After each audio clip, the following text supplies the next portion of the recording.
호산나 호산나 호산나 높은 곳에서 주의 이름 높여 다 찬양하라.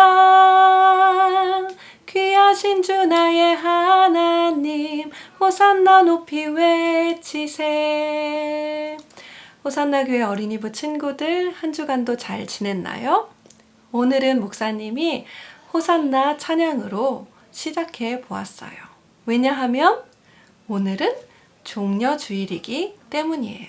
여러분, 종려주일이 어떤 날인가요?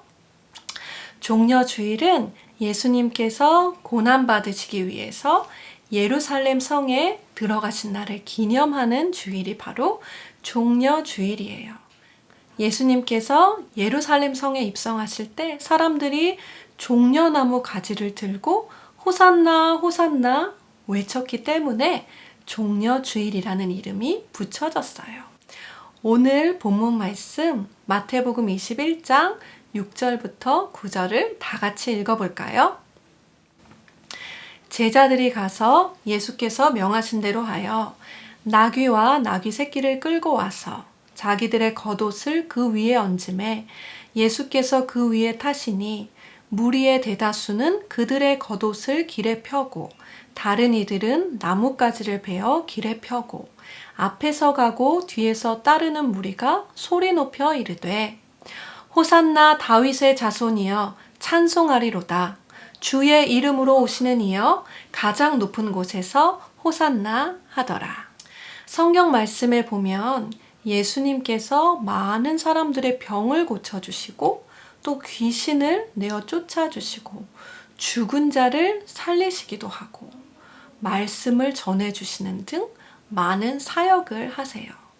그런데 예수님께서 이 땅에 오신 가장 큰 목적은 많은 사람의 죄를 사하시기 위해 대신 고난을 당하시고 죽으심으로 모든 사람들을 구원하시는 것이었어요. 마태복음 21장을 보면 예수님은 십자가 고난을 당하실 곳 예루살렘에 가까이 가셨어요. 예루살렘 성 앞에서 예수님은 2명의 제자들에게 이렇게 말씀하셨어요. 얘들아, 건너편 마을에 가면 나귀 새끼가 있을 거다. 풀어서 이리로 끌고 와라. 누가 뭐라고 하면 주가 쓰신다고 말해라. 이 말씀을 듣고 2명의 제자들이 건너 마을로 갔더니 정말 거기에 나귀 새끼가 묶여 있는 거예요. 그래서 제자들은 예수님이 말씀하신 대로 풀어서 끌고 데리고 왔어요. 예수님께서 나귀 새끼를 타려고 하시니까 제자들이 겉옷을 벗어서 나귀 새끼의 등에 올려놓았어요.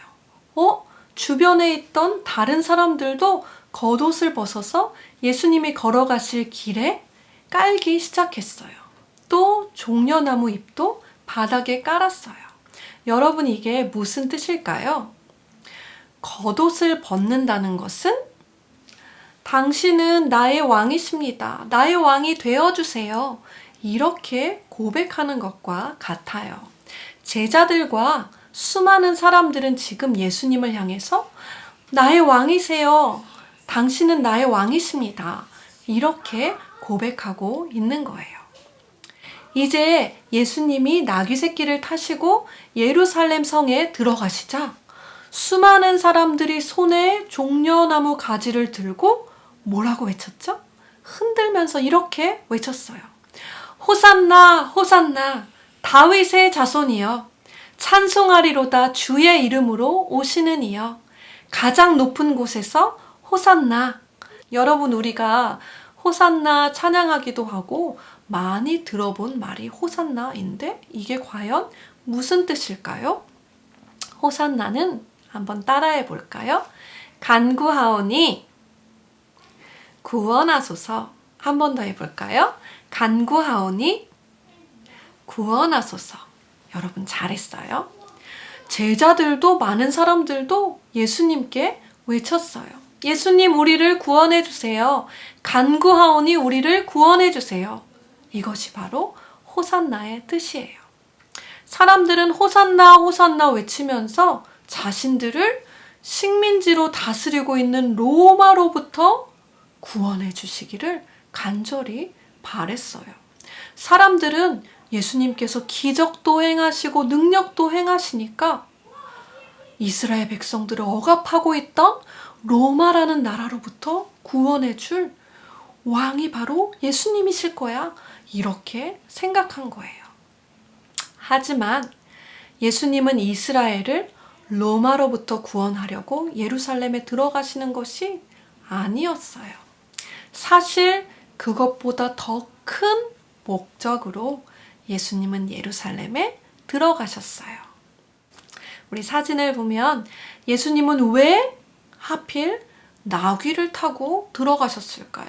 나귀는 너무 귀엽게 생겼잖아요. 보통 왕이 성에 들어갈 때는 멋있고 늠름한 말을 타고 들어가야 멋진 왕처럼 보이잖아요. 그런데 왜 예수님은 제자들에게 나귀를 끌고 와라 이렇게 말씀하시고 귀엽게 생긴 연약해 보이는 새끼 나귀를 타고 예루살렘 성에 들어가신 걸까요? 여러분, 나귀는 겸손을 상징하고 평화를 상징해요. 우리가 나귀 타고 예루살렘 성에 들어가신 예수님을 볼 때 예수님은 겸손하신 왕이시구나. 예수님은 평화의 왕이시구나. 이것을 알 수 있는 거예요. 사랑하는 친구들, 예수님은 온 땅의 왕이심에도 불구하고 겸손하게 나귀를 타시고 십자가 죽음의 길이 놓여진 예루살렘으로 담대히 들어가셨어요. 바로 십자가를 지심으로 우리 모두의 죄를 용서하시기 위함이었어요. 겸손의 왕, 평화의 왕 예수님이 그날 예루살렘 고난의 길로 들어가셨기 때문에, 그리고 십자가를 지시고 죽으셨기 때문에 오늘 우리가 주님을 마음껏 찬양하고 하나님을 아버지라고 부를 수 있는 길이 열린 거예요. 이것을 꼭 기억하는 호산나 교회 어린이 친구들 되기를 축복해요. 오늘 종려주일을 시작으로 내일부터 토요일까지는 무슨 주간일까요? 바로 고난주간이에요. 유치유년부 친구들, 초등부 친구들 매일매일 예수님의 십자가를 묵상하며 지낼 수 있나요? 그렇게 여러분 하도록 도와주기 위해서 매일 찬양과 매일 큐티를 여러분들 부모님 통해서 보내줄 거예요. 찬양하고 큐티하면서 예수님의 십자가 고난을 깊이 생각하고 감사하는 우리 친구들 되기를 축복합니다. 이번 주 1분 영상 편지는 어린이부의 김남희 부장 선생님께서 전해주십니다. 저는 다음 주에 만나요. 안녕. 호산나 어린이부 친구들 잘 지냈나요? 우리가 함께 모여 예배할 수 없어서 이렇게 영상으로 인사를 전하게 되었어요. 밖으로 나가지 못하고 교회에도 가지 못하게 되니까 이전에 자유롭게 만나고 함께 모여 예배 드렸던 일상이 참 소중하고 감사한 일이었구나 생각했어요. 우리 친구들은 어떤가요? 모두 그립고 보고 싶지요? 코로나 바이러스 때문에 집에만 있어야 되는 상황이지만 하나님 은혜로 잘 지내리라 믿어요. 다시 만날 때까지 모두 즐겁고 건강하게 지내길 바라고 또 선생님들이 기도할게요.